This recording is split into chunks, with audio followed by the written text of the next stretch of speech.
Fala, leitor, quem você é? O que te dá uma identidade? Será que é seu trabalho? Será que é sua família? Quer entender melhor quem você é? Confere aí.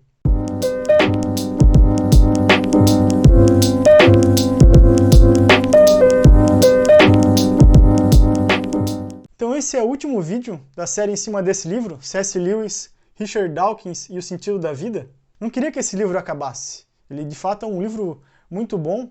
Então hoje a gente vai falar sobre 2 capítulos, que seria o capítulo 4 e a conclusão. No capítulo 4, o Alistair McGrath parte da ideia que nós, seres humanos, somos a única espécie que deliberadamente causamos nossa própria destruição. Porque a humanidade é tão estúpida ao ponto de se colocar em risco de extinção, seja através de armas de fogo ou biológicas?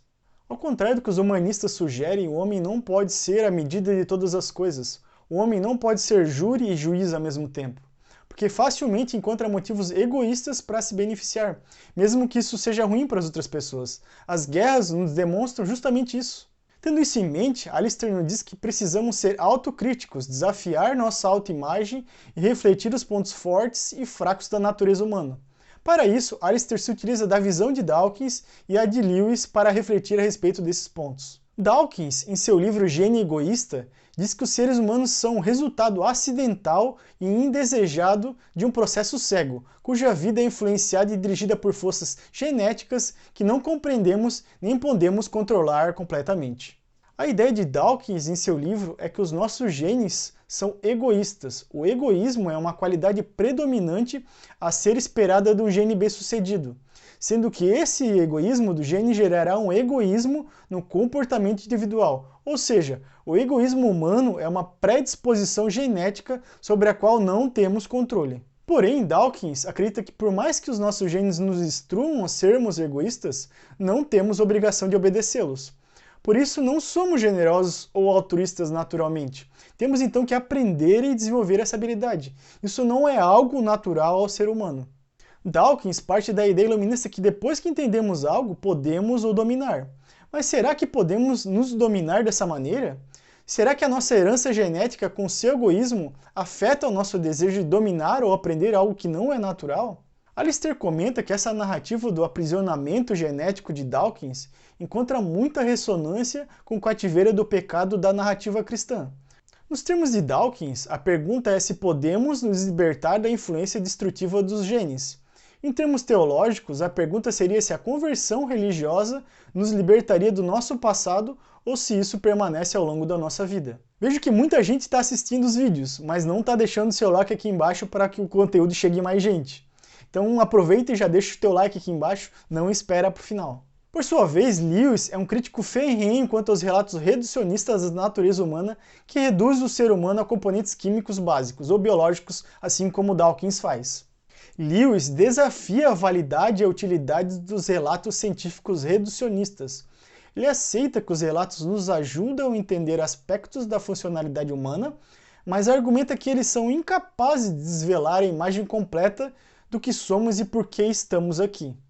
Uma visão puramente materialista reduz nossas crenças e aspirações mais profundas a resultados de eventos químicos ou elétricos no nosso córtex humano.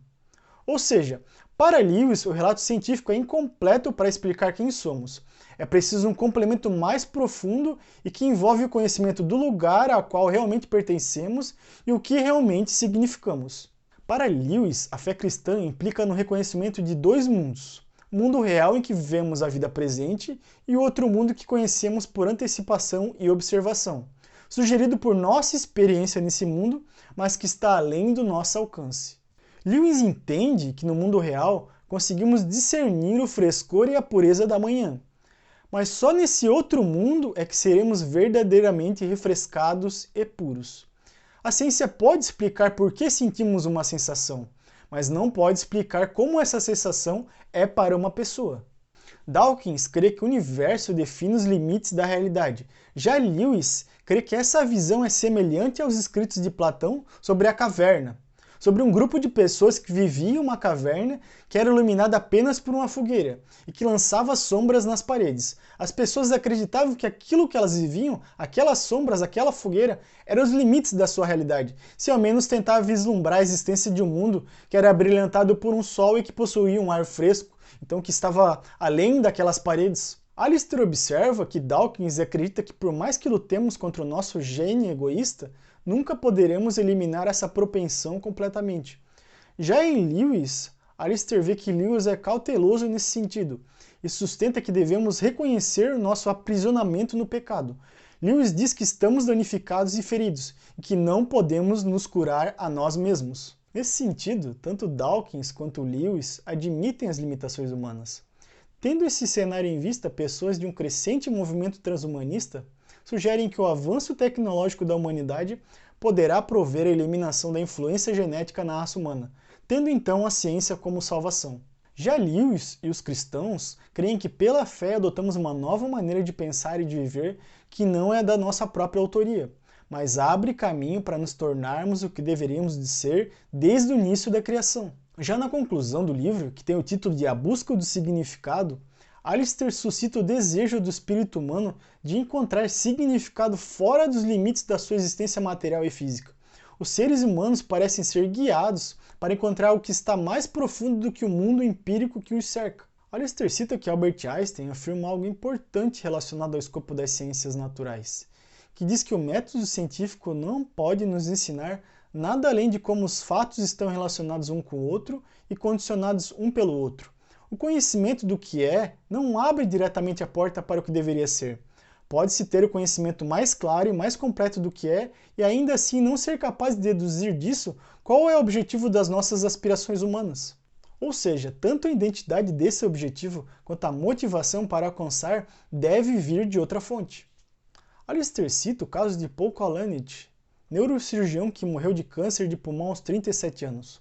Paul amava a ciência, mas descobriu que ela não conseguiu se ocupar com algumas questões que realmente importavam para ele e que aumentavam em importância à medida que a doença progredia.